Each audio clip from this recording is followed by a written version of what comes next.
Hey everybody, welcome back in. Today's video is going to be how to set up your wire feeder for the 3-in-1 cleaner and welder. We'll go over how to get your cable fed, how to attach your cable itself, because that does come in a separate bundle. What each cable is. Back here, we'll start here. So you've got your power interface cable, it's just 4-prong, tighten that ring. That's just your standard outlet plug-in on the end of it. Then this cable comes off the back of your machine. It's your signal interface. It's the one that actually says feed it, stop it, extract the cable, and how fast that's going to be going. So that's that cable. It comes off the back side of the machine.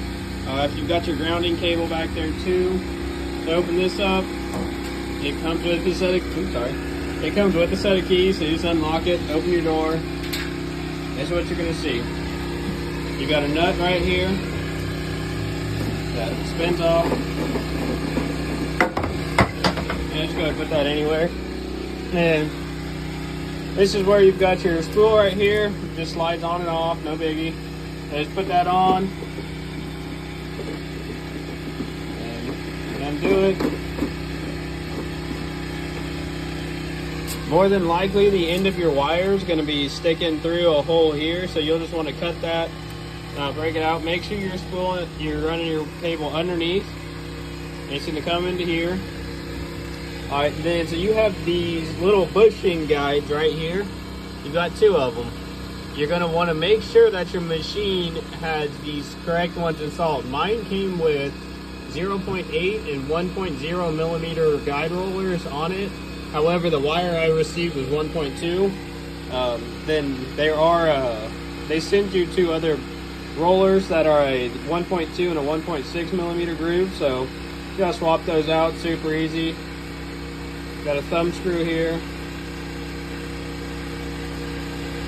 pulls out, and then you've got this washer here, and then your guide roller. Just pull it off, swap your guide roller, put your washer on, tighten this. And you've got 2 tension settings here, one for the coming in that's on this side. You've got another one over here. Put the tension on that. If you guys are familiar with using any sort of MIG machine or a flux core machine, it's a very similar concept. You don't want a ton of tension on this because then it'll cause resistance and it won't let your cable flow properly. But you also don't want it too loose because then there won't be enough traction here and they'll just spin and you won't actually get anything fed out the end of the gun. So moderate amount, you can play with it as it goes. So this screw right here is going to be how your machine tightens down onto this. So this comes, see if it'll move, yeah. So you guys can see that amount that's moving there. I'm not going to pull it all the way out, but that is what moves and how you put your gun in. So you just stick that through, put it up flush, grab your screwdriver, tighten that back down. That's a nice set screw, holds it in place. It's not going anywhere now. Then you're going to want to take your cable. You're going to extend it out all the way, typically for your first time. The straighter you make it, the easier your life's going to be. So now we've got our cable slot here, so you can see, it'll focus. So you can see mine is sticking out just a little bit from using it. So if you go to the machine, alright, so assuming you've changed over to your welder settings, you know, you've got the machines on the welder settings, you're going to go to feeding parameters, and then you see these 2 buttons down here, continue feed and continue extract. Well, continue feed is just going to have that going. It's pushing cable, pushing it. And you guys can see everything in here moving. So, we're just going to keep going until you tell it to stop. So, we just hit that button again. And for anybody that's worried about, you know, why did I just waste that wire? These feeders actually have a really cool function. If you hit continue extract, it'll actually extract it back inside.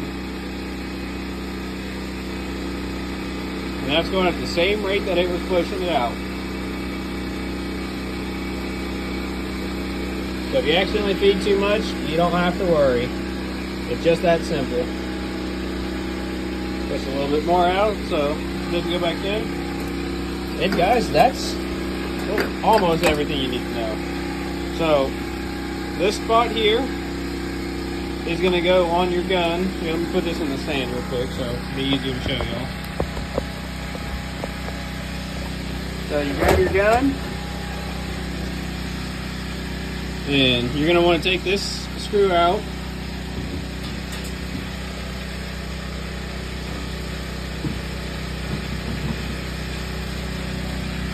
I believe it's 4, yep. It's a 4mm screw.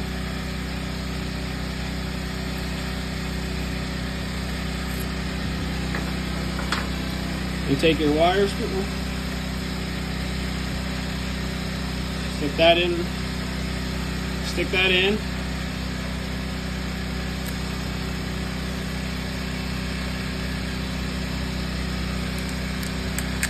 there we go. Then you're going to make sure that your wire on this end, there's a little groove on your tip. You want to make sure that your wire sits inside it there. And then you're just going to want to put a little bit of stank on this down here. Make sure it's in your groove. If you tighten it, you're going to tighten down. And make sure it's in your groove, and now you're good to go. Then we'll go over settings and how to actually use it in another video, but now you guys know how to set your wire feeder up. Have a good one.